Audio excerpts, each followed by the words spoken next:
جس کو پڑوسی، نبی علیہ السلام نے فرمایا جس کا پڑوسی اس کے شر سے محفوظ نہیں وہ ایمان والا نہیں ہو سکتا۔ تو امام حسن سے اور امام حسین سے کسی نے پوچھا کہ اچھا بندہ کون ہے، ایمان والا کون ہے، مومن کون ہے؟ اتنی خوبصورت بات بتائی، اتنی پیاری بات بتائی ہے انہوں نے کہ جس دن میں نے پہلے دن سنی تھی اللہ نے اس سے بڑی شفا دی، سارے ساتھیوں کو بڑی شفا ہوئی۔ آپ بھی سننے آئے، ذہن میں آ گئی۔ فرمایا کہ جب بندہ تنہا ہوتا ہے، اکیلا، جیسے کہیں اکیلے سفر میں گئے یا کہیں اکیلے بیٹھے ہوئے، چاہے لڑکی ہے چاہے لڑکا ہے، مرد ہے یا عورت ہے، بڈھا ہے یا بوڑھی، جب بندہ اکیلا ہوتا ہے، بالکل اکیلا، کوئی ساتھ میں بات کرنے والا نہیں ہے، تو جب اکیلا بیٹھ کے سوچتا ہے، کیا سوچتا ہے؟ اگر تو یہ سوچتا ہے کہ فلاں کی بیٹی کے ساتھ زنا کیسے کروں گا، کیا پلاننگ کر سکتا ہوں، اس کا مطلب تم زناکار ہو، تم اچھے نہیں ہو۔ تم بستر پہ لیٹ کے یہ سوچتے ہو کہ صبح کو فلاں گاہک کے ساتھ اتنے 100 کی ٹھگی ماری جا سکتی ہے، تو اس کا مطلب تم ٹھگ ہو۔ تم بستر پہ لیٹ کے اگر یہ سوچتے ہو کہ فلاں دو بھائیوں میں اختلاف کرنے کے لیے فلاں جھوٹ بولوں گا، اس کا مطلب تم بے ایمان ہو۔ تم اکیلے کیا پلاننگ کرتے ہو؟ امام حسین رضی اللہ عنہ نے فرمایا اکیلا کیا سوچتا ہے؟ جو آپ اکیلے میں سوچتے ہیں آپ وہی ہیں، اس حقیقت کو مان لیجیے۔ اور اگر آپ کا دل اب چاہتا ہے کہ واقعی میں نے اکیلے میں بہت گندے پلان بنائے، میں نے اکیلے میں بہت بری باتیں سوچی، تو آئیے پھر اللہ تو اکیلے کو جانتا ہے نا۔ اللہ کے رسول سے صحابہ نے پوچھا اللہ کدھر، قریب ہے دور ہے؟ اللہ نے فرمایا نحن اقرب۔ صحابہ نے پوچھا ہمارا رب ہم سے قریب ہے دور ہے؟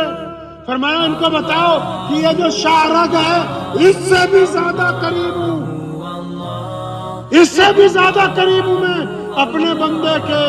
جب یہ سوچتا ہے اللہ جانتے کتنے افسوس کی بات ہے کہ ہم لوگوں کے سامنے کپڑوں میں اچھے ہیں، اپنے رب کی نگاہ میں اچھے نہیں ہیں۔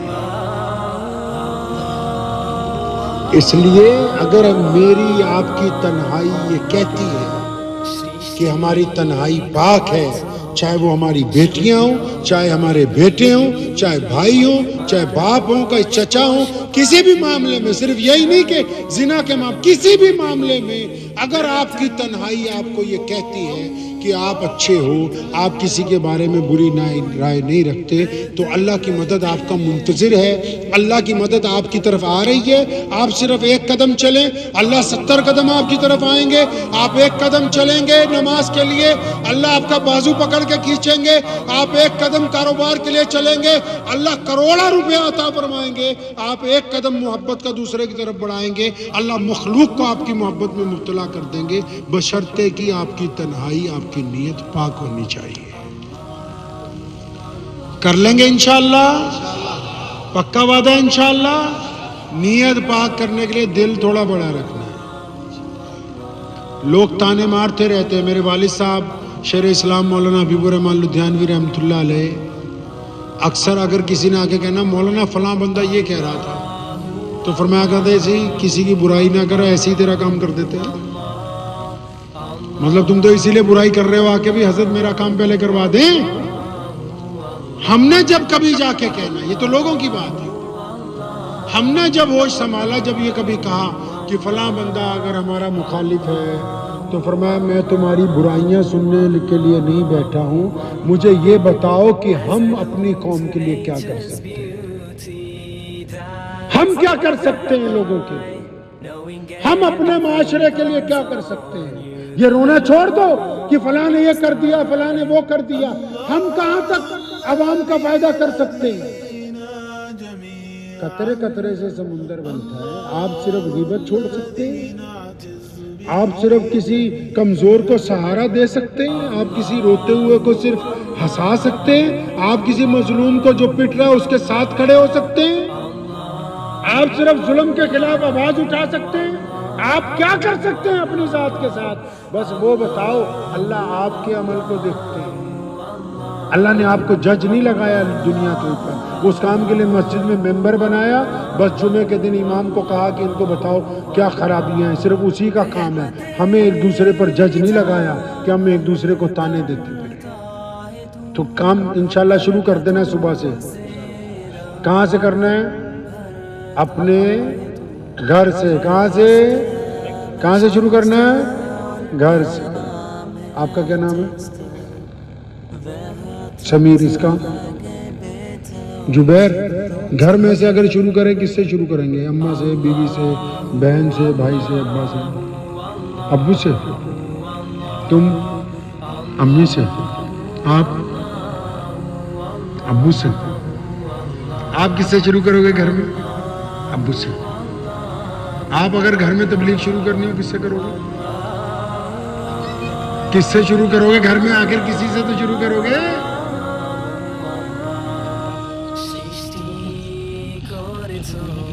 اچھا، میں ہمارے یہاں لدھیانہ کے پاس ایک شہر ہے راجپورہ، تو وہاں جلسے میں گیا تو ایسے ہی نوجوان بیٹھے ہوئے تھے۔ ہم جب آتے ہیں کہیں بیان کرنے جاتے ہیں، ہم یہی سوچ کے نہیں جاتے کہ تقریر کرنے جا رہے ہیں، ہم یہ سمجھ کے جاتے ہیں اللہ کے فضل سے کہ ہم اپنے بھائیوں سے اپنی خرابیاں، اپنے دکھ درد بانٹنے جا رہے ہیں۔ اگر صرف تقریر کرنی ہو پھر تو لچھے دار کر کے میں وہاں اور تم اپنے گھر۔ تو میں راجپورے گیا تو وہاں ایسے نوجوان بیٹھے ہوئے تھے۔ ایک لڑکے کی، ایسے ہی لڑکا تھا، سمیر نام ہے آپ کا، تو اس کی نئی نئی شادی ہوئی تھی۔ تو میں نے پوچھا بھائی گھر میں سے کس سے تبلیغ شروع کرو گے؟ تو کہنے لگا جی جا کے اپنی بیگم سے شروع کروں گا آج۔ تو جب میں نے اس کی بات سنی تو میں نے اس کو ہاتھ جوڑے، میں کہا دیکھ بھائی تو خود بھی پٹے گا، ہمیں بھی پٹوا ہوگا ساتھ میں۔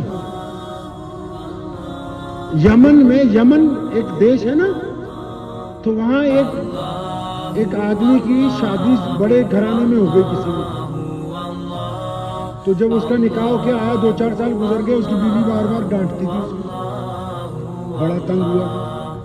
تو ایک دن اپنی بیوی سے اتنا ناراض ہوا، کہنے لگا تیری شکایت مسلمانوں کے امیر حضرت عمر بن خطاب رضی اللہ عنہ سے کروں گا۔ وہ ان دنوں میں مسلمانوں کے خلیفہ تھے۔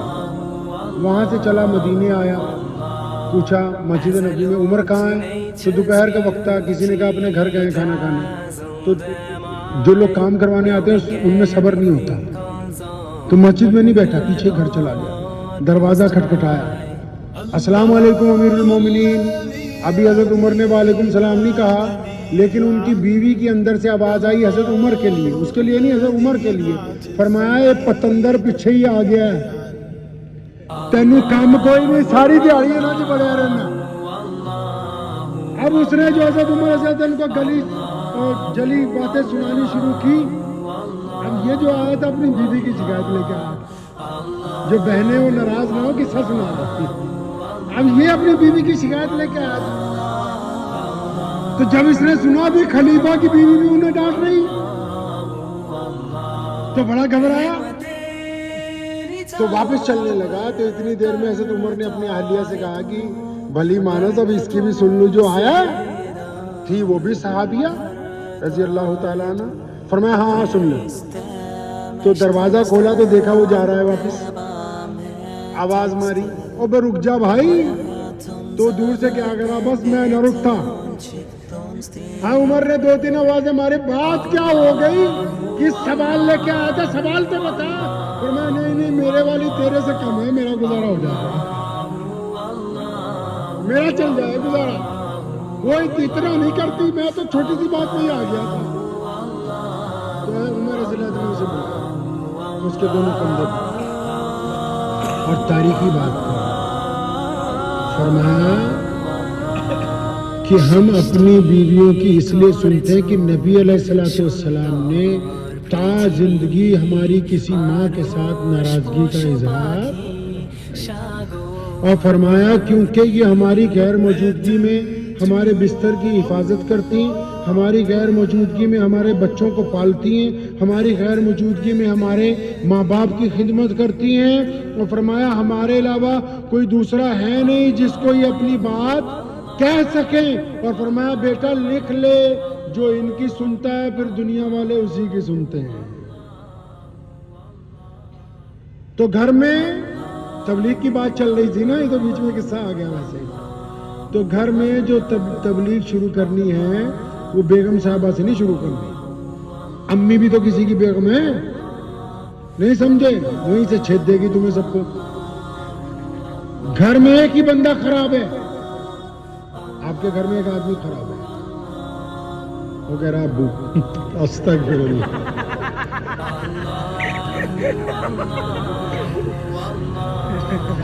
ایک بندہ ہمارے گھر میں خراب, سارے لوگ نوٹ کر لیں اس بات. وہ بندہ ہم خود ہیں.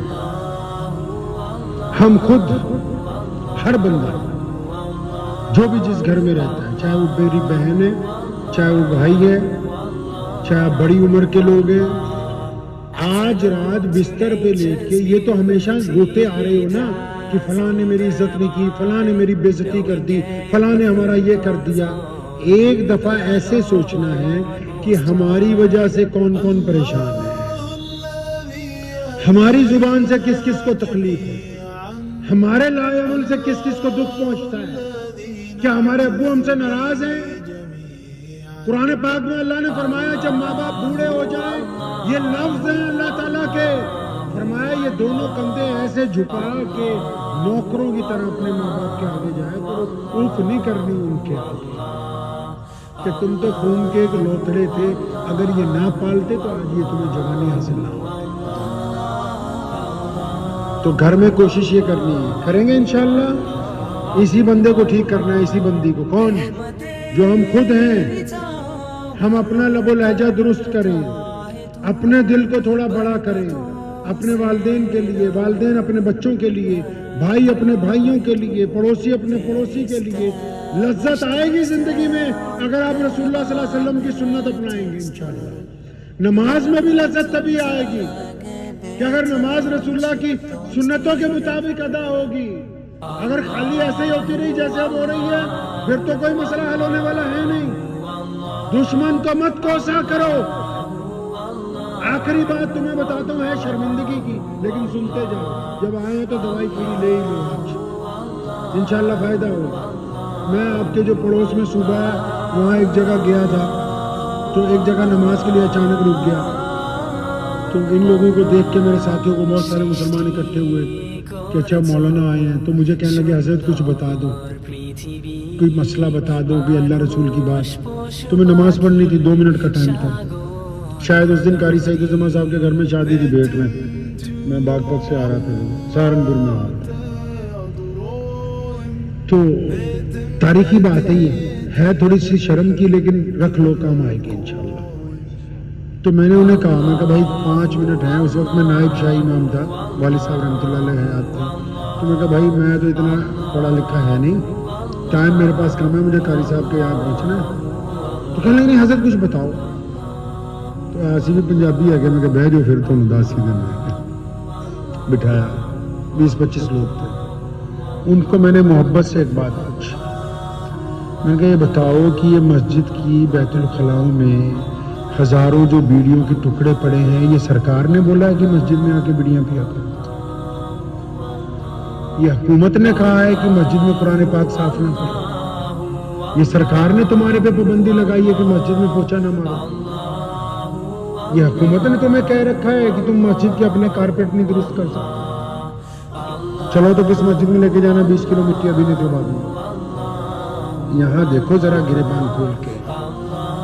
اگر جنگ میں ہار ہو رہی ہو دشمن کو نہیں کوستے, اپنا جائزہ لیتے ہیں. ہم کیا کر رہے ہیں, ہم کس معیار پر کھڑے ہیں. ہم رسول اللہ صلی اللہ علیہ وسلم کی امتی ہیں. اتنا قیمتی دین ہمارے پاس ہے, اس کو سمجھنا ہوگا. اور اس بات کو آج سے یاد کر لو, صرف مولوی نہیں, یہ نوجوان بیٹھا ہے, وہ نوجوان بیٹھا ہے, وہ بڑے میاں بیٹھے ہیں, آپ سب اسلام کی تصویر ہو. کیونکہ ہمارے جو ہندو سکھ بھائی ہیں وہ قرآن نہیں پڑھنا جانتے, نہ ان کو ضرورت ہے پڑھنے کی, نہ وہ جائیں گے. تو وہ تو صرف اسلام کو ہماری شکل میں جانتے ہیں. اگر عبد الرحمان ان سے کاروبار کرتا ہے, جنید ان کے ساتھ پڑھتا ہے, اشفاق ان کے گھر میں آنا جانا ہے,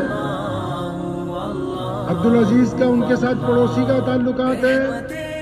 اب اگر یہ اچھے ہیں تو مسلمان اچھے ہیں جی. تو اسلام کی تصویر کون ہوا جی؟ صرف داڑھی والے نہیں، صرف سلوار قمیض والے نہیں، یہ سارے ہی ہم، چاہے بڑے ہیں چاہے چھوٹے ہیں، ہم اپنے دوستوں کے سامنے، دوسری قوموں کے سامنے ہم خود اسلام کی تصویر ہیں. اور تصویر تو ہر بندہ چاہتا ہے نا خوبصورت ہو، ہیں جی، چاہتے ہیں نا خوبصورت ہو.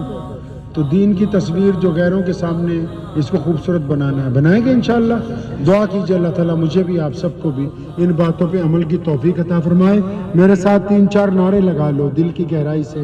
میں اس سے فائدہ یہ ہوگا کہ دل میں جو وہ زنگ لگ جاتا ہے نا تو وہ تھوڑا اتر جائے گا انشاءاللہ. ٹھیک ہے؟